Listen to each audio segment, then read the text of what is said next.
चलो first chapter लिखो आप लोग केमिस्ट्री में। केमिस्ट्री में फर्स्ट चैप्टर है मैटर इन आर सराउंडिंग। लिखो आप लोग, हेडिंग दो। स्पेलिंग पता है ना? लिखो मैटर इन आर सराउंडिंग।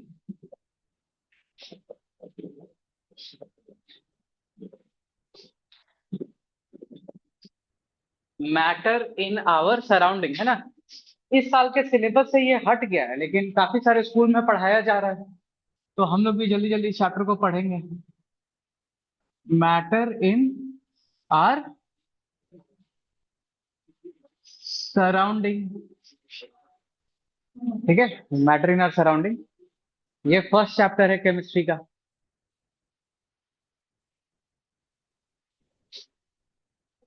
ठीक है, अब हमारे हेडिंग में ही देखो, आपके सराउंडिंग में आपको जो भी दिख रहा है, आपके आसपास जो भी दिख रहा है, वो सब क्या है?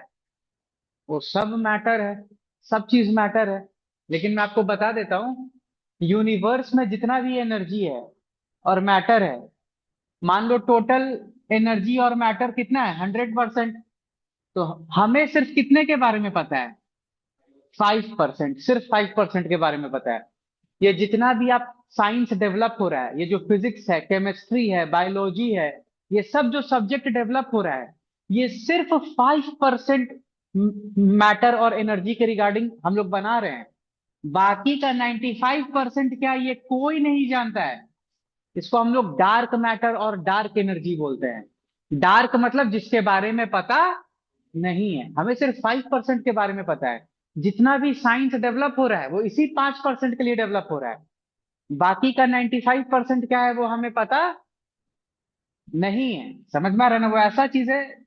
अब हो सकता है कि जहां पे मैं पढ़ा रहा हूं, वहां पर ये वाला भी पार्टिकल्स होगा 95%, जिसके बारे में हमें पता नहीं है। तो हो सकता है कि हमारे बगल में ही एक और हिडन यूनिवर्स हो, लेकिन हमें उसके बारे में आइडिया नहीं है। आप समझ रहे हो ना? यहीं से तो कॉन्सेप्ट आता है मल्टीवर्स का। यूनिवर्स, मल्टीवर्स, है कि नहीं? समझ में आ रहा है ना? ये सब हमें आइडिया नहीं है। हमें सिर्फ 5% का आइडिया है। तो लिखो आप लोग, सबसे पहले लिखो मैटर। लिखो, एक लाइन छोड़ करके लिखो मैटर। मैटर क्या होता है?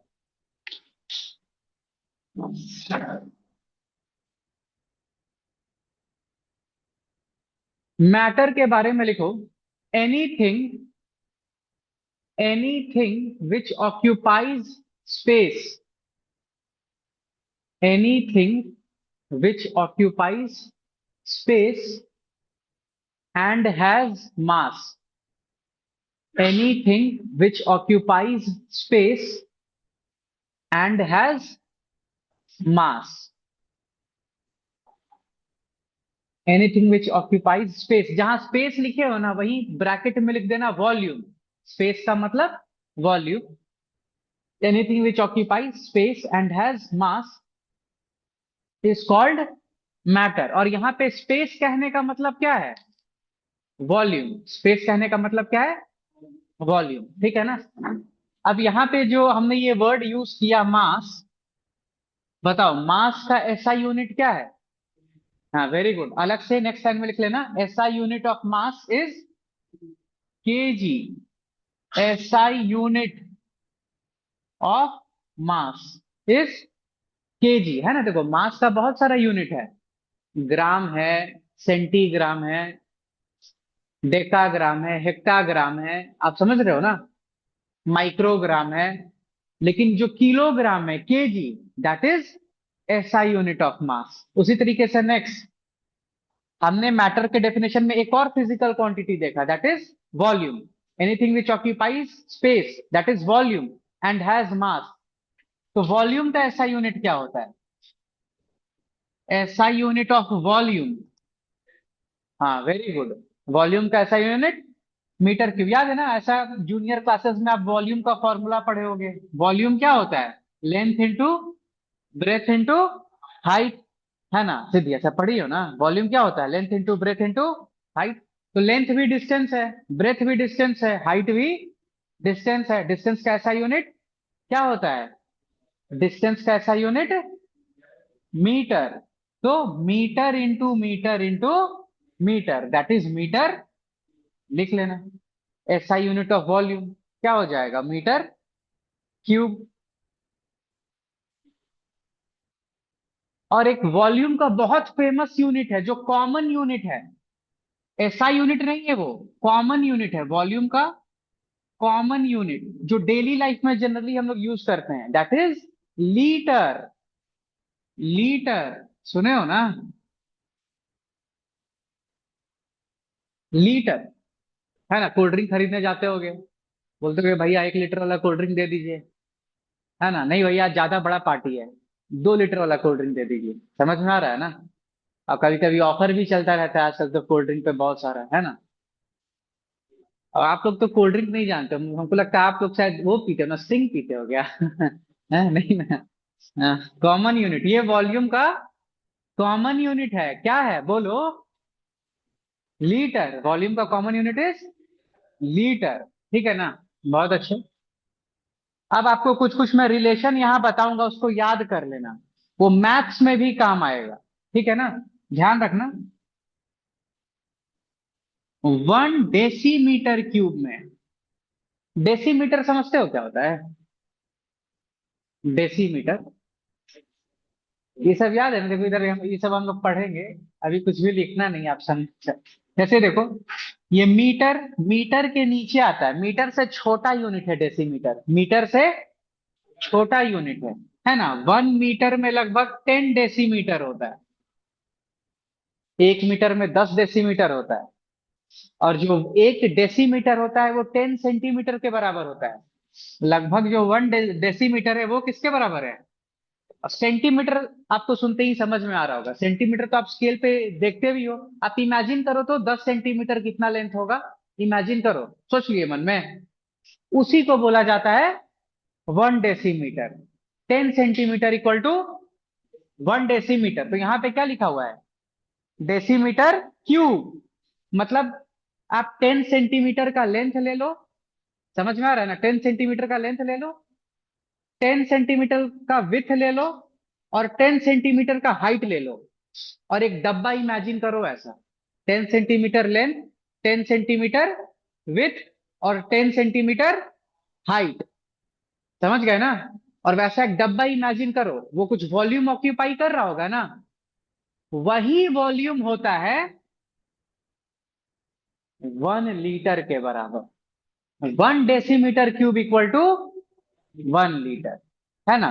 1 डेसीमीटर मतलब 10 सेंटीमीटर।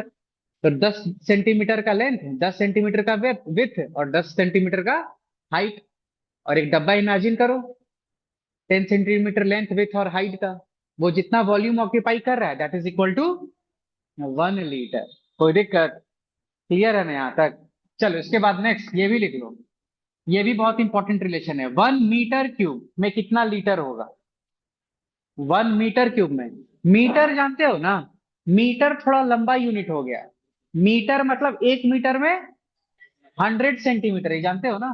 1 मीटर में कितना सेंटीमीटर आता है? 100 सेंटीमीटर।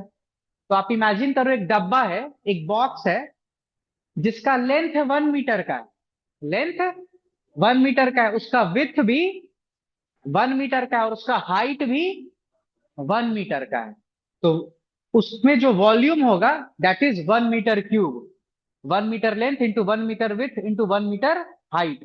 तो वो जो डब्बा बॉक्स वॉल्यूम ऑक्यूपाई कर रहा होगा दैट इज 1 मीटर क्यूब। और ये किसके बराबर होता है लीटर में? 1000 लीटर। कोई दिक्कत? क्लियर है ना? ध्यान रखना ये दोनों बहुत इंपॉर्टेंट रिलेशन है।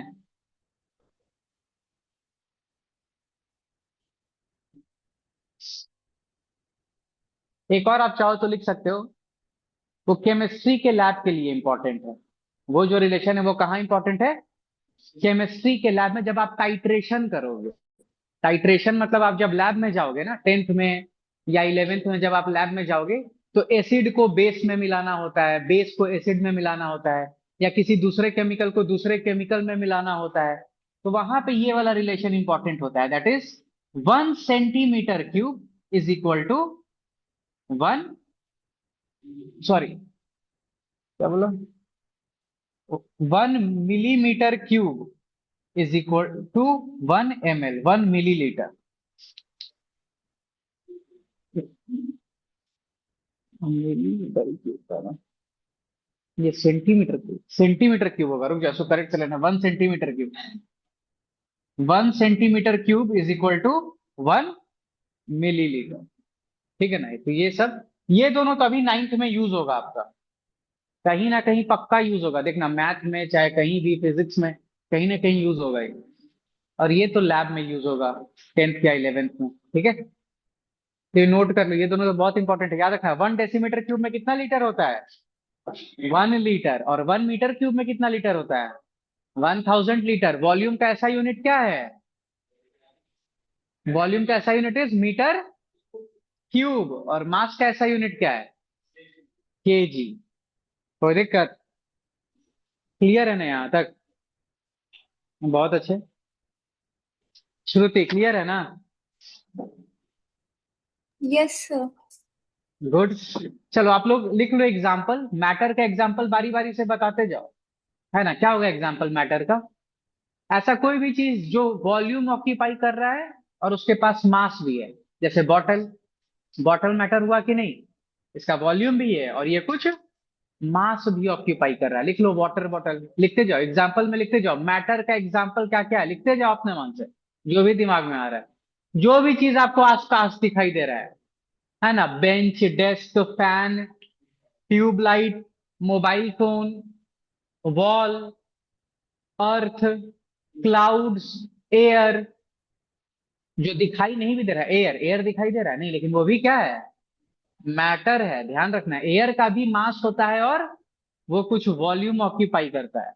लिखते जाओ ये सब,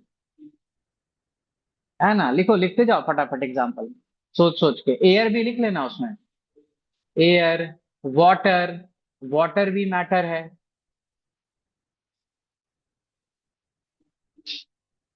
क्लाउड, क्लाउड मैटर है कि नहीं? बादल, बादल भी मैटर है। वो भी तो कुछ वॉल्यूम ऑक्यूपाई कर रहा है, उसका भी तो कुछ मास होगा ना। तो बादल भी मैटर है। समझ में आया कि नहीं? फैन दिखा ना सिद्धि? फैन भी मैटर है, लिख लो। और, और, और याद है ना 4 पॉइंट क्या है? First point, regular class. Ninth में याद रखना, रेगुलर क्लास। अब क्लास एब्सेंट होने से पहले बता देना है कि क्यों एब्सेंट हो रहे हैं। समझ में आ रहा है ना? दूसरा क्या है? दूसरा point, proper notes. Very good. Third point, doubt clearance. Fourth point, practice and revision, है ना? रिवीजन एंड प्रैक्टिस, जो ये चीज करेगा, मैं बता रहा हूं आपको, बहुत बेनिफिट होगा, है ना? और आप टाइम मैनेजमेंट करना सीखो नाइन्थ से, है ना? आपको पढ़ाई भी बैलेंस करना है, आपका कुछ एक्स्ट्रा करिकुलर एक्टिविटीज भी होगा, कुछ लोग सोशल मीडिया पे भी होंगे। जो नहीं हो मत आना।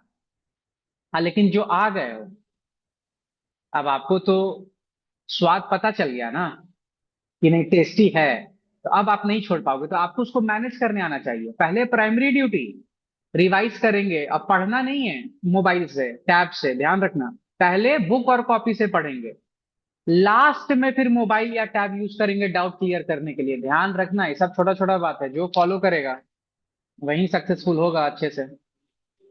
चलो इसके बाद नेक्स्ट हेडिंग दो आप लोग, नेक्स्ट हेडिंग तो लिखो, क्लासिफिकेशन ऑफ मैटर। और इस चैप्टर में हम लोग मैटर का फिजिकल क्लासिफिकेशन देखेंगे। ठीक है, लिखो आप लोग, क्लासिफिकेशन ऑफ मैटर।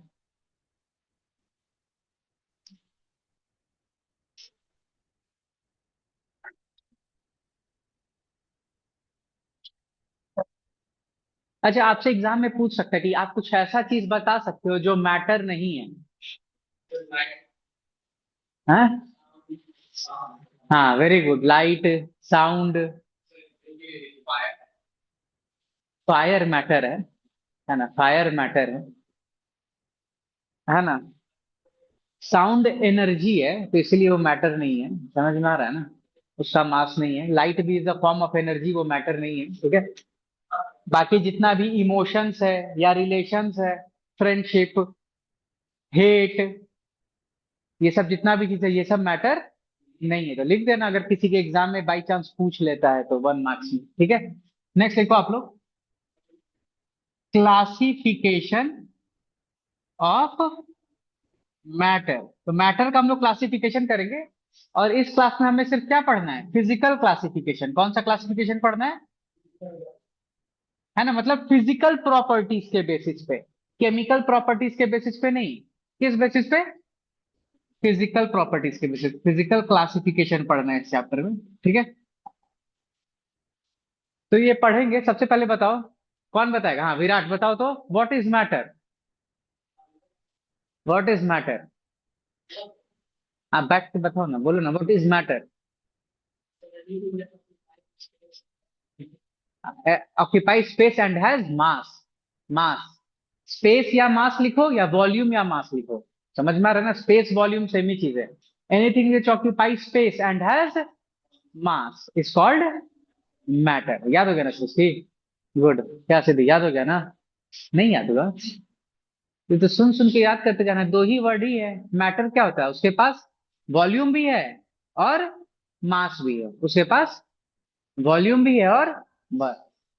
ऐसे समझ समझ के पढ़ना है। समझ में आ रहा है ना? याद हो गया ना क्लेश? बोलो तो, व्हाट इज मैटर? बैठ के बोलो, कोई दिक्कत नहीं, बोलो। हाँ, anything which occupies space and has मास, है ना? चलो, अब हमने ये मैटर को फिजिकली क्लासिफाई किया। तो देखो कितने टाइप का हमें मैटर मिला, तो आप बचपन से पढ़ते आ रहे हो। First solid, second liquid, third gas, fourth plasma, है ना? प्लाज्मा भी एक state of matter. Fifth BEC, Bose Einstein condensate, है ना? बीईसी इसका फुल फॉर्म क्या है? Bose Einstein condensate. लिख लो ये हमने मैटर को 5 टाइप्स में क्लासिफाई किया, है ना? Solid, liquid, gas, plasma and boss Einstein condensate.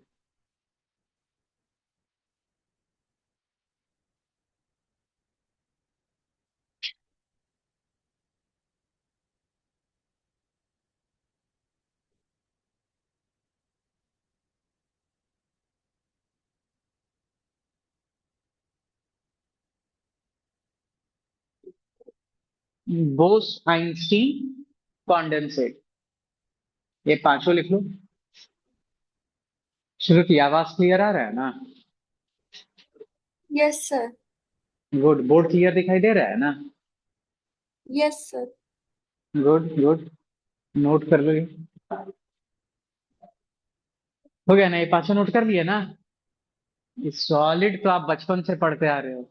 Solid मतलब इसमें मैटर का पार्टिकल्स बहुत पास पास होगा। एटम या मॉलिक्यूल बहुत पास पास होगा। इसका शेप फिक्स होगा। इसका वॉल्यूम भी फिक्स होगा। लिक्विड, इसमें पार्टिकल्स, एटम्स या मॉलिक्यूल थोड़ा दूर दूर होगा। लिक्विड फ्लो कर सकता है। ठीक है, मतलब इसका शेप, है ना, इसका शेप फिक्स नहीं होगा। इसका शेप फिक्स नहीं होगा, और इसका वॉल्यूम भी फिक्स होगा। Volume fix. अरे लिक्विड का वॉल्यूम फिक्स होता है। लिक्विड का वॉल्यूम,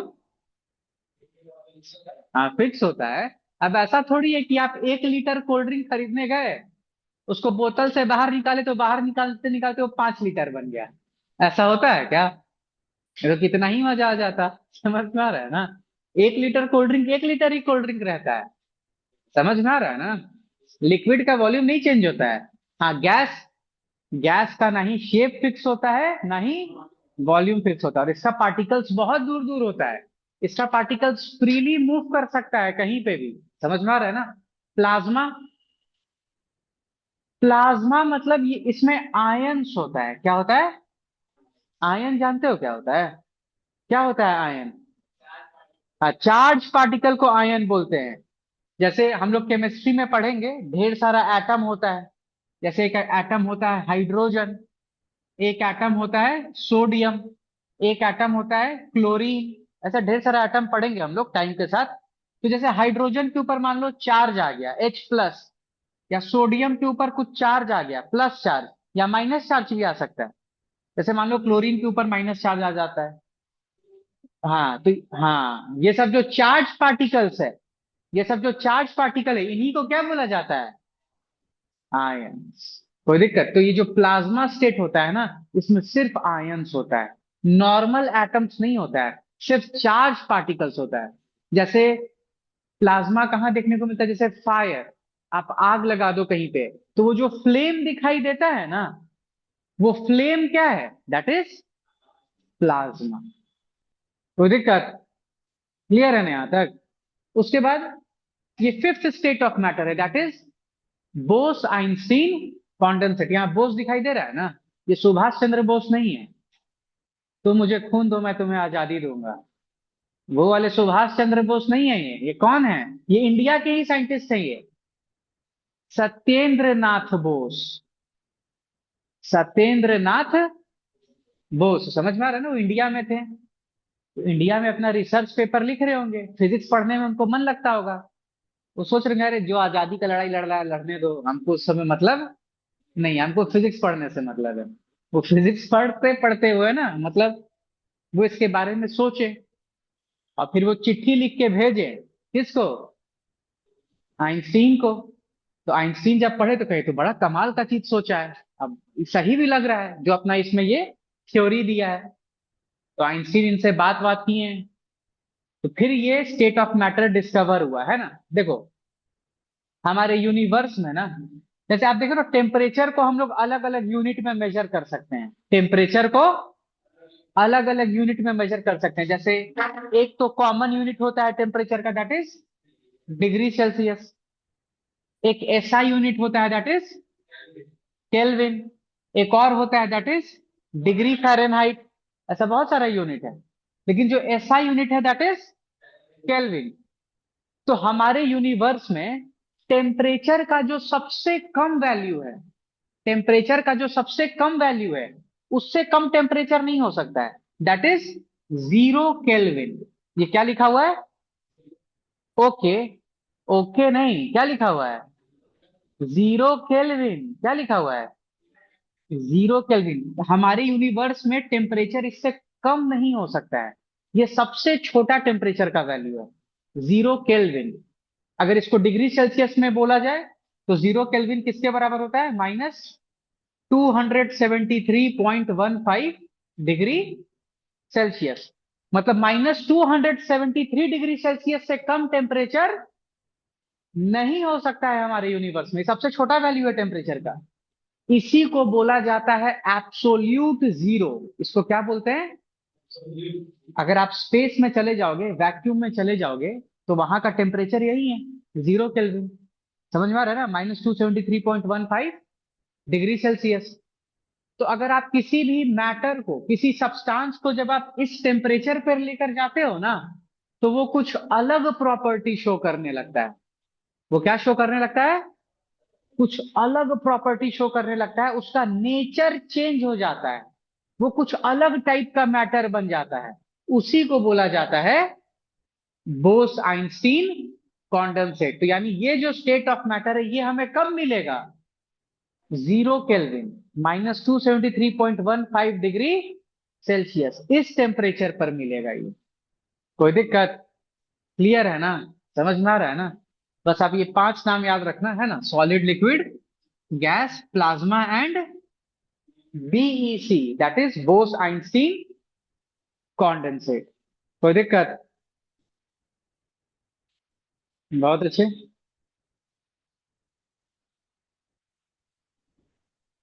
अब आप एक लाइन छोड़ करके लिखो, एक लाइन छोड़ करके लिखो। यहां तक क्लियर है ना सबको? लिखो। अभी देखो, जितना भी मैटर है ना हमारे आसपास, जितना भी मैटर है, ये सब किससे बना है? ये बहुत छोटे छोटे पार्टिकल से बना है, जिसको कि हम लोग क्या बोलते हैं? एटम या फिर मॉलिक्यूल। ये सारा जो हमारे आसपास जितना भी मैटर है, ये सब किससे बना है? एटम या फिर मॉलिक्यूल से बना हुआ है। समझ में आ रहा है? तो लिखो इस बात को, एक लाइन छोड़ करके लिखो। लिखो, देखो, matter is made up of particles. Matter is made up of particles.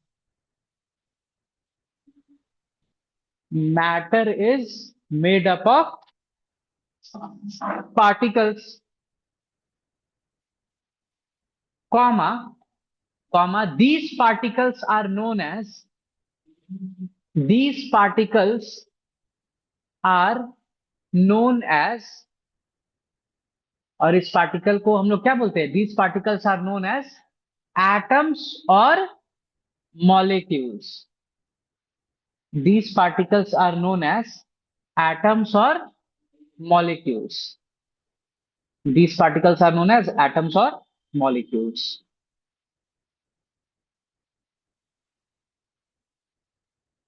तो दिक्कत क्लियर है ना?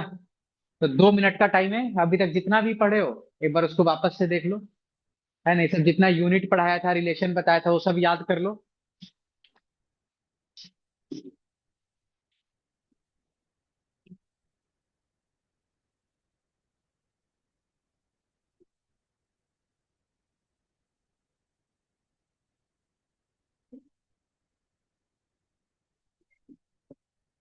रिवाइज करो सब, 2 मिनट का टाइम।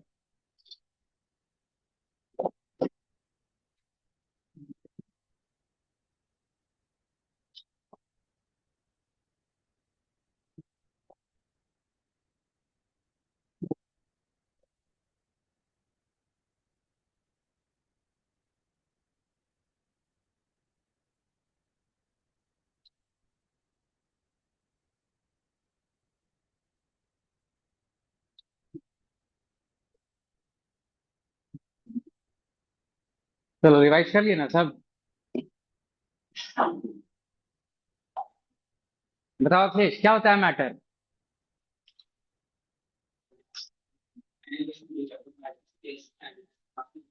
Very good. बताओ श्रुति, मास का ऐसा यूनिट क्या है?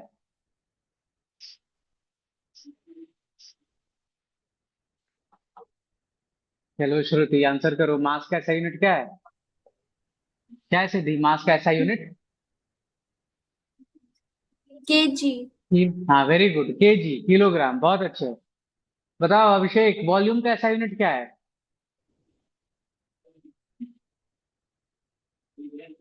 हाँ मीटर क्यूब, वेरी गुड, बहुत अच्छे। बताओ श्रेयस, 1 मीटर क्यूब में कितना लीटर होता है? 1000 लीटर, वेरी गुड। बताओ अनिरुद्ध, 1 डेसीमीटर क्यूब में कितना लीटर होता है? हाँ 1 लीटर, वेरी गुड। अभी 9th का क्लास चल रहा है राजन, हाँ बेटा।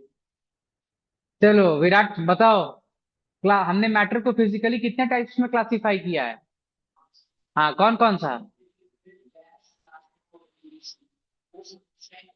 Very good Priyanshu, matter is made up of particles and these particles are known as atoms और मॉलिक्यूल्स। गुड, बैठ जाओ, है ना? बैठ के भी आंसर कर सकते हो, कोई दिक्कत नहीं, है ना? ये सब अंग्रेज वाला चीज हम लोग को खत्म करना है ना, बैठ के भी आंसर। मन में रिस्पेक्ट होना चाहिए, मन में रिस्पेक्ट है ना? ये हाँ बस, हो गया। कभी कभी मिले, विश कर दिए, बाकी बैठ के भी आंसर कर सकते हो, कोई दिक्कत नहीं है कि नहीं? चलो इसके बाद नेक्स्ट लिखो, आप लोग एक लाइन छोड़ करके लिखो, characteristics of particles of matter. Characteristics of particles of matter, ये पार्टिकल ऑफ मैटर कैसा होता है, ठीक है? Characteristics of particles of matter.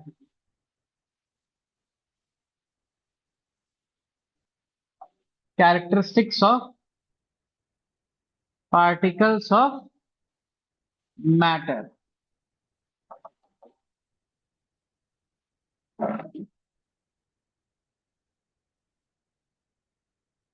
तो इसमें टोटल 4 कैरेक्टरिस्टिक्स हम लोग पढ़ेंगे। सबसे पहला कैरेक्टरिस्टिक लिखो आप लोग, the particles of matter are very very small.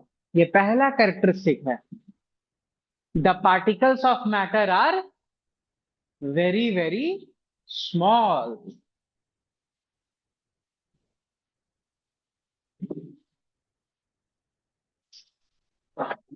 The particles of matter are very very small, है ना?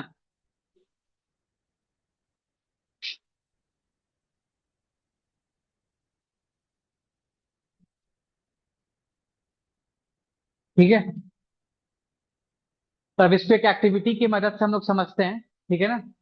अब एक सब्सटेंस होता है, दैट इज पोटेशियम पर मैंगनेट। पोटेशियम पर मैंगनेट, है ना। इसका केमिकल फॉर्मूला क्या है? KMnO4, है ना। जैसे जैसे लिखा है वैसे लिखना, K capital, M capital, N small, O capital, और ये फोर सबस्क्रिप्ट में लिखा हुआ है छोटा सा।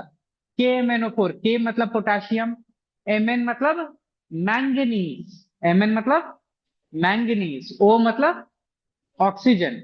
तो ये पोटेशियम, मैंगनीज और ऑक्सीजन के एटम से मिलकर बना हुआ है, दैट इज KMnO4। इसको क्या बोलते हैं? पोटेशियम पर मैंगनेट। और ये किस कलर का होता है ना? डीप पर्पल कलर, है ना, डीप पर्पल कलर, है ना। डार्क पर्पल होता है। कोई दिक्कत? क्लियर है ना यहाँ तक? अब हमने क्या किया, ये पोटेशियम पर मैंगनेट के क्रिस्टल को हमने क्या किया, ये बीकर है, ये क्या है? केमिस्ट्री लैब में होता है, ये बीकर है, ठीक है। इस बीकर में हमने कितना वाटर ले लिया? 100 ml, है ना। ये टोटल 100 ml, ये क्या है? वाटर है। समझ में आ रहा है ना? ये वाटर है, 100 ml वाटर है, ठीक है। इसमें पोटेशियम पर मैंगनेट के क्रिस्टल को हमने डिसॉल्व कर दिया। अब ये क्रिस्टल किस कलर का है? Deep purple colour. तो इस सॉल्यूशन का भी कलर क्या हो जाएगा? डीप पर्पल, डार्क पर्पल, है ना। तो ये सॉल्यूशन भी हो गया। ये वाटर में जब हमने मिलाया तो ये पोटेशियम पर मैंगनेट का सॉल्यूशन बन गया, और इसका भी कलर क्या था? है ना, डार्क पर्पल। कोई दिक्कत? क्लियर है ना यहाँ तक? अब हम लोग क्या किए, इसमें से 10 ml सॉल्यूशन निकाल लिए। कितना सॉल्यूशन निकाल लिए? 10 ml, है ना। और ये 10 ml सॉल्यूशन को हम लोग फिर अलग से 90 ml वाटर में मिलाएं। तो 90 + 10 कितना हो जाएगा? तो टोटल वापस से 100 हो गया। समझ में आ रहा है ना? इसमें मिक्स किए। तो आप देखोगे जब आप इसमें से इसको निकाल कर इसमें डालोगे क्लियर वाटर में, तो इसका भी कलर कैसा हो जाएगा? पर्पल। लेकिन क्या इतना ही डार्क होगा? नहीं, थोड़ा सा लाइट हो जाएगा। थोड़ा सा लाइट हो जाएगा। फिर आप क्या करो, फिर इसमें से 10 ml निकालो सॉल्यूशन, फिर उसको नेक्स्ट बीकर में डालो। इसमें 90 ml क्लियर वाटर था, आपने 10 ml सॉल्यूशन मिलाया, तो फिर ये 100 ml हो गया। तो इसका भी कलर कैसा हो जाएगा? पर्पल, पर्पल ही रहेगा, लेकिन ये इस वाले से भी लाइट हो जाएगा। समझ में आ रहा है ना? फिर आप क्या करो, इसमें से 10 ml निकालो, इसमें से 10 ml निकालो, इसको नेक्स्ट बीकर में डालो, है ना। ये नेक्स्ट बीकर है, इसमें 90 ml वाटर था, इसमें आप 10 ml ये मिला दिए सॉल्यूशन इसमें से, तो फिर ये 100 ml हो गया। तो इसका भी कलर क्या होगा? पर्पल, लेकिन और लाइट हो जाएगा। समझ में आ रहा है ना? और लाइट हो जाएगा। फिर आप एक बार और ऐसे करोगे, फिर ये 100 ml का सॉल्यूशन हमने प्रिपेयर किया, और यहां पर हमें क्या देखने को मिलेगा? Very light purple colour. सोचो हमने ये कितने बार डाइल्यूट किया इसको, है ना। एक बार, दो बार, तीन बार, चार बार। चार बार डाइल्यूट करने के बाद भी हमें यहाँ पे थोड़ा सा पर्पल कलर दिखाई देगा। तो क्यों दिखाई दे रहा है? किस पार्टिकल के चलते? पोटेशियम पर मैंगनेट। तो इससे हमें क्या पता चल रहा है? ये जो पोटेशियम पर मैंगनेट का क्रिस्टल होगा, इसमें ढेर सारा पार्टिकल होगा। इसमें ढेर सारा पार्टिकल है, क्योंकि 5 बार डाइल्यूशन करने के बाद भी, डाइल्यूशन मतलब हम लोग एक्सेस वाटर में ऐड करते जा रहे थे, इसी को डाइल्यूशन बोलते हैं। किसी भी चीज को एक्सेस वाटर में, ढेर सारे वाटर में ऐड कर देना। तो इसको हम लोग 4 बार डाइल्यूट किए। 4 बार डाइल्यूट करने के बाद भी ये जो फिफ्थ वाला बीकर है, इसमें भी हमें पर्पल कलर दिखाई दिया। इसका मतलब कि पोटेशियम परमैंगनेट ढेर सारे पार्टिकल से बना है। और अगर छोटे से क्रिस्टल में पोटेशियम परमैंगनेट का ढेर सारा पार्टिकल है, करोड़ ऑफ पार्टिकल है, करोड़ ऑफ पार्टिकल्स है, इसका मतलब कि हर एक पार्टिकल का साइज बहुत बहुत छोटा होगा, तभी तो इतना सारा पार्टिकल छोटे से क्रिस्टल में आ गया। तो इस एक्टिविटी से हमें क्या पता चल रहा है कि the particles of matter are very very small. Draw कर लो इसको।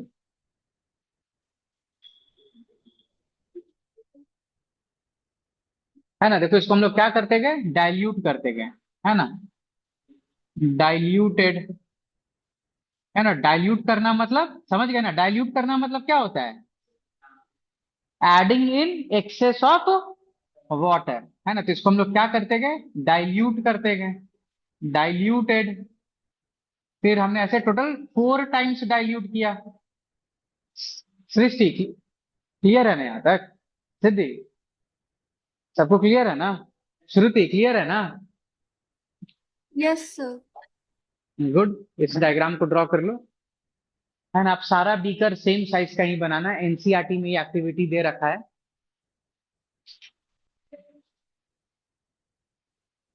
और याद रखना पोटेशियम पर मैंगनेट का फॉर्मूला क्या है, बोलो, KMnO4, KMnO4। और पोटेशियम पर मैंगनेट का कलर क्या होता है, डीप पर्पल। है ना, नोट ड्रॉ कर लो इसको।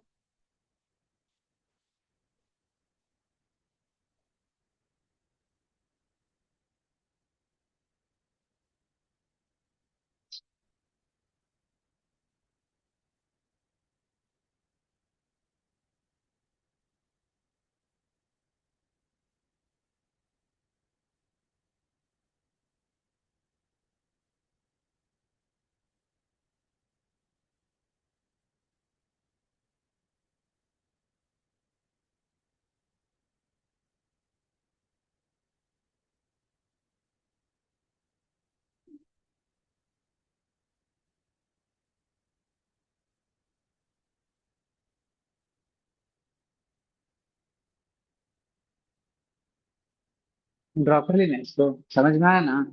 गुड। देखो यहाँ पे हमने क्या देखा कि एक छोटे से क्रिस्टल ने लार्ज वॉल्यूम ऑफ वाटर को कलर कर दिया। एक छोटे से क्रिस्टल ने लार्ज वॉल्यूम ऑफ वाटर को कलर कर दिया, हमने 4 बार डाइल्यूट किया, फिर भी पर्पल कलर लास्ट बीकर तक पहुंच गया। इसका मतलब कि पोटेशियम परमैंगनेट के क्रिस्टल में मिलियंस ऑफ पार्टिकल्स है पोटेशियम परमैंगनेट का।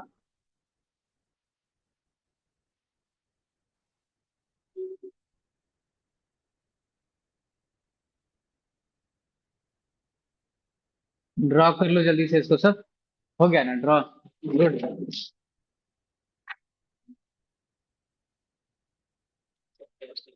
ड्रॉ कर लिया ना सब,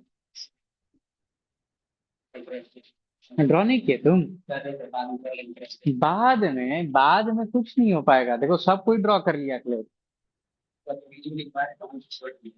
नहीं नहीं, तो हम लोग क्या करेंगे ना, हर एक कैरेक्टरिस्टिक पढ़ेंगे, उसके बाद पूरा उसको डिस्कस करेंगे एक्टिविटी को, फिर उसके बाद दूसरा कैरेक्टरिस्टिक पढ़ेंगे, और लास्ट में क्या करना, जब सारा कैरेक्टरिस्टिक पढ़ लेंगे तो लास्ट में एक जगह सारा पॉइंट लिख देना फिर, है कि नहीं।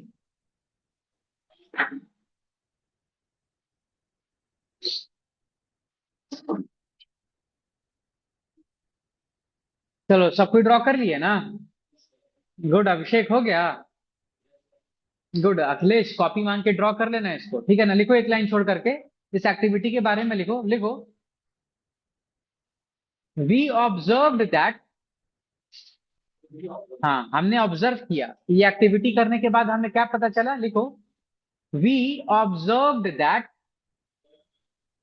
Few crystals of KMnO4, we observed that few crystals of KMnO4,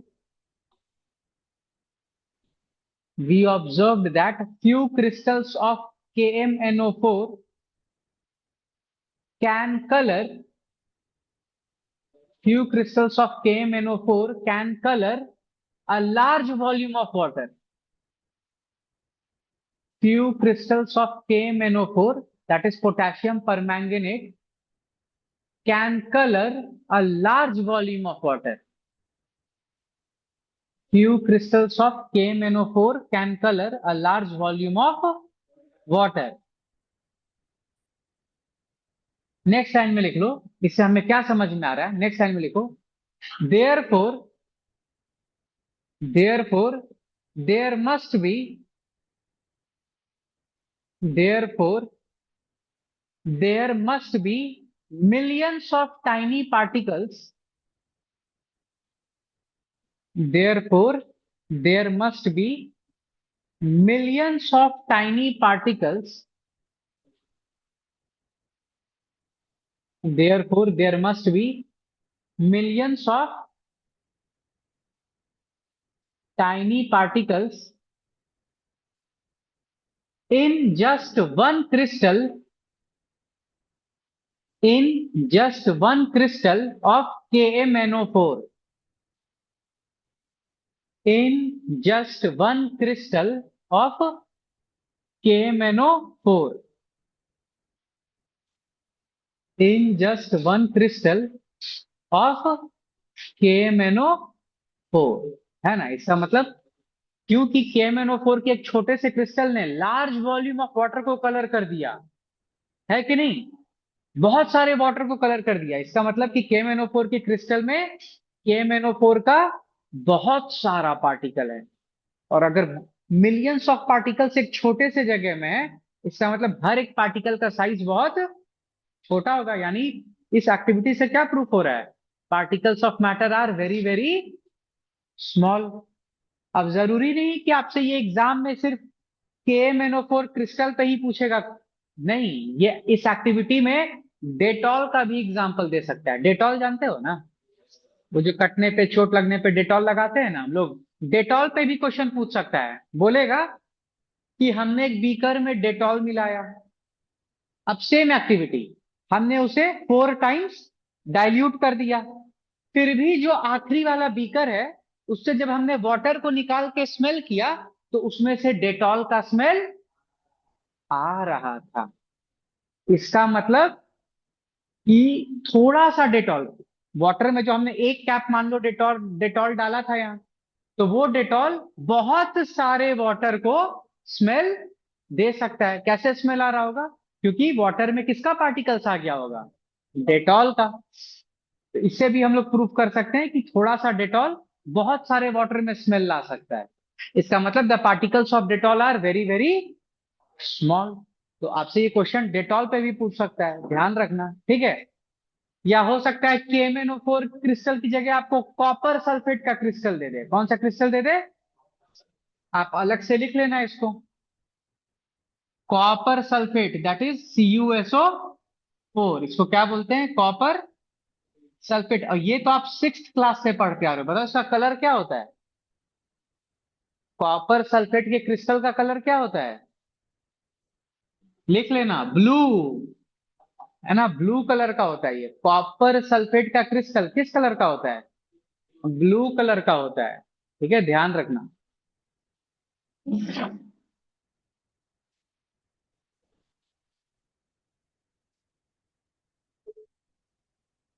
copper sulphate crystal का colour is blue. Shruti clear है ना यहां तक, Yes, sir. गुड।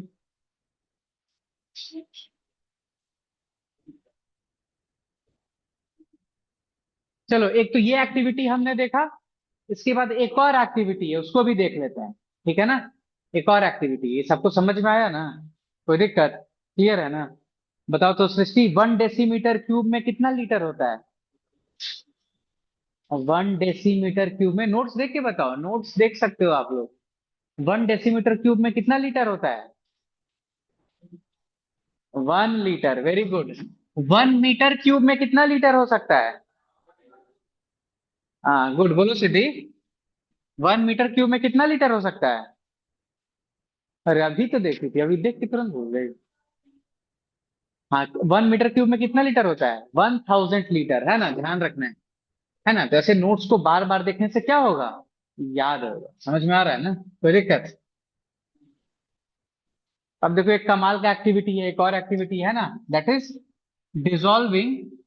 ये नेक्स्ट एक्टिविटी है, डिजॉल्विंग शुगर और सॉल्ट शुगर या फिर सॉल्ट इन वाटर। या तो शुगर डिसॉल्व कर दो या सॉल्ट डिसॉल्व कर दो। ठीक है। अब देखो इस एक्टिविटी में क्या है, मान लो हमारे पास ये बीकर है ना, और ये बीकर में क्या था, बीकर में ये वाटर रखा है, बीकर में ये वाटर रखा है। मान लो ये वाटर कितना दे रखा है इसमें, 100 ml, 100 ml वाटर है। अब हमने क्या किया, इस बीकर में ऐड कर दिया क्या, एडेड शुगर। मान लो शुगर हमने ऐड कर दिया, इस बीकर में हमने क्या किया, शुगर ऐड कर दिया। तो पहले इसका वॉल्यूम कितना था वाटर का, 100 ml। अब आप जब उसमें शुगर ऐड कर दोगे तो उसका वॉल्यूम बढ़ेगा कि घटेगा, वॉल्यूम नहीं चेंज होगा। ध्यान रखना, वॉल्यूम चेंज नहीं होगा।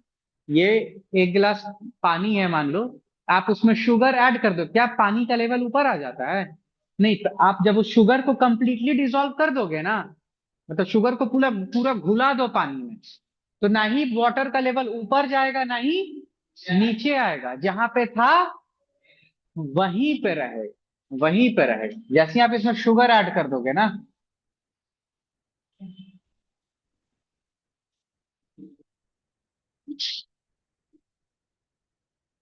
तो क्वेश्चन ये अराइज हो रहा है कि आखिर ऐसा हो कैसे रहा है। तो ये मान लो पानी है, पानी में आप पत्थर डाल दो। ये कहानी पढ़े हो ना, बचपन में पढ़ाते हो, कौन सा, थर्स्टी क्रो, प्यासा कौआ। कौआ जानते हो ना, हाँ बहुत अच्छी, जो काव काव करता है ना। अभी सब कम होते जा रहा है, ये बहुत डेंजरस बात है। आप देखो अब आपको गौरैया नहीं दिखाई देता होगा, बहुत कम दिखाई देता होगा। गौरैया जानते हो ना, स्पैरो। और जब मैं छोटा था तो बहुत सारा स्पैरो दिखाई देता था पटना में। और जब मैं छोटा था तो जब शाम होता था ना, तो ढेर सारा जुगनू भी दिखाई देता था, जो टिमटिमाता रहता था सब। अब आपको जुगनू दिखता है, नहीं दिखता है। स्पैरो दिखाई देता है, बहुत कम दिखता होगा। ये सब कम होते जा रहा है, समझ में आ रहा है ना। ह्यूमन का, बस धरती पे किसका पॉपुलेशन बढ़ते जा रहा है, ह्यूमन का पॉपुलेशन बढ़ते जा रहा है ना। इसीलिए देख रहे हो, ज्यादा आबादी हो जाएगा तो ज्यादा लड़ाई होगा ना। इसलिए देख रहे हो सब लड़ाई कर रहा है, मिडिल ईस्ट में भी लड़ाई हो रहा है, पाकिस्तान का अफगानिस्तान से लड़ाई हो रहा है, रशिया का यूक्रेन से लड़ाई हो रहा है, आर्मेनिया का अजरबैजान से लड़ाई हो रहा है। सब पूरे दुनिया में एक दूसरे से लड़ ही रहा है, अमेरिका का मिडिल ईस्ट से, इसराइल का मिडिल ईस्ट से। चलो तो यहाँ देखो, देखो यहाँ पर क्या होता है, अगर आप स्टोन ऐड करोगे, पत्थर डालोगे, तब वाटर का लेवल ऊपर चला जाएगा। लेकिन चीनी का पाउडर डालोगे और उसको घुला दोगे, तब वाटर का लेवल ऊपर नहीं जाएगा। ऐसा क्यों, तो होता क्या है ना, ये जो शुगर का जो मॉलिक्यूल्स है ना, matter is made up of very tiny particles, that is atoms और मॉलिक्यूल्स। तो जो शुगर का जो टाइनी पार्टिकल्स है, जो मॉलिक्यूल है, वो क्या करता है, खुद को वाटर के मॉलिक्यूल के बीच में एडजस्ट कर लेता है। और ऐसा कब कर पाएगा, जब उसका साइज बहुत छोटा होगा। समझ पा रहे हो ना। हाँ, हाँ डिसॉल्व हो जाएगा, उसको टाइम लगेगा। हाँ तब बढ़ेगा, जब तक वो क्रिस्टल के फॉर्म में रहेगा तब वाटर का लेवल ऊपर आ जाएगा थोड़ा सा, अगर बड़ा सा क्रिस्टल डाल देते हो। लेकिन जब वो पूरा घुल जाएगा तो वाटर का लेवल सेम हो जाएगा जहां पे था। समझ में आ रहा है ना। तो वाटर का लेवल क्यों नहीं बढ़ रहा है या घट रहा है, क्यों, क्योंकि शुगर का मॉलिक्यूल्स खुद को वाटर के मॉलिक्यूल के बीच में एडजस्ट कर ले रहा है। इसीलिए वाटर का लेवल ना बढ़ रहा है ना घट रहा है। कोई दिक्कत, क्लियर है ना। इस डायग्राम को बना लो। ये सब क्या है, these are sugar molecules, sugar molecules. और शुगर के मॉलिक्यूल का आप चाहो तो फॉर्मूला याद कर सकते हो, C12H22O11। ये शुगर के मॉलिक्यूल का केमिकल फॉर्मूला है। शुगर का मॉलिक्यूल किससे किससे बना होता है, कार्बन का एटम, हाइड्रोजन का एटम और ऑक्सीजन का एटम। और अगर आप शुगर के एक मॉलिक्यूल का बात करोगे, कितने मॉलिक्यूल का, इधर ध्यान देना, शुगर के एक मॉलिक्यूल में कार्बन का 12 एटम होता है, 12 एटम्स, हाइड्रोजन का 22 एटम होता है, और ऑक्सीजन का 11 एटम होता है। कोई दिक्कत? नहीं नहीं, एक मॉलिक्यूल में, शुगर के सिर्फ एक मॉलिक्यूल में ये कार्बन का 12 एटम होता है, हाइड्रोजन का 22 एटम और ऑक्सीजन का 11 एटम। क्लियर है ना यहाँ तक? हाँ, नोट कर लो। श्रुति क्लियर है ना? Yes, sir. गुड।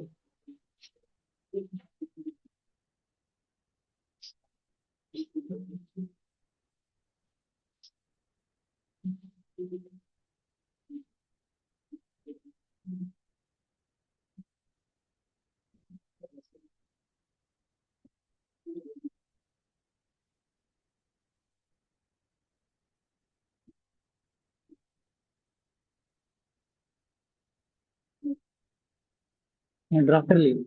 गुड। तो देख ड्रॉ कर ली ना, सब समझ से सुन रही हो ना, जो जो ध्यान से बोल रहे हैं? गुड गुड, ध्यान से सुनते रहना जो जो बता रहे हैं, है कि नहीं?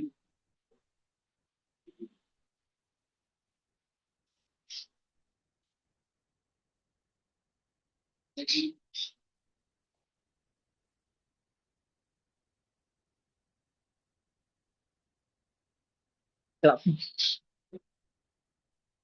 क्लास में चलो, क्लास में।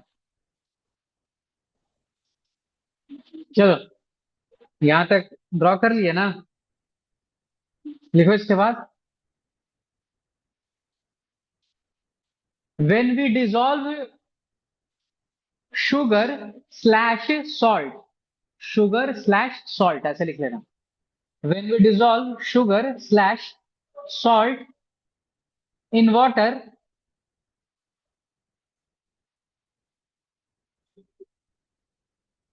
comma, the particles of, comma के बाद लिख लो the particles of sugar slash salt, the particles of sugar slash salt get into the spaces between particles of water. The particles of sugar slash water get into the spaces. Get, G-E-T, get into the spaces, get into the spaces between particles of water. Get into the spaces between particles of water, comma, देख लिए ना यहाँ तक? Get into the spaces between particles of water, comma, and the level of water, and the level of water, and the level of water does not change, and the level of water does not change. तो आप खुद सोचो, sugar का molecule कैसे adjust कर पाया होगा water के मॉलिक्यूल्स के बीच में? क्यों? क्योंकि वो बहुत छोटा है। तो इससे हमें पता चल रहा है कि the particles of matter are very very small. यही पहला कैरेक्टरिस्टिक है, और ये पहला कैरेक्टरिस्टिक हमने दो दो एक्टिविटी की मदद से पढ़ा। तो अगर एग्जाम में पूछेगा तो दोनों एक्टिविटी बता देना, कोई दिक्कत? क्लियर है ना यहाँ तक? Very good. श्रुति क्लियर है ना? Yes, sir. गुड। तो अभी के क्लास में यहीं तक रखते हैं, यहाँ से नेक्स्ट क्लास में कंटिन्यू करेंगे, ठीक है?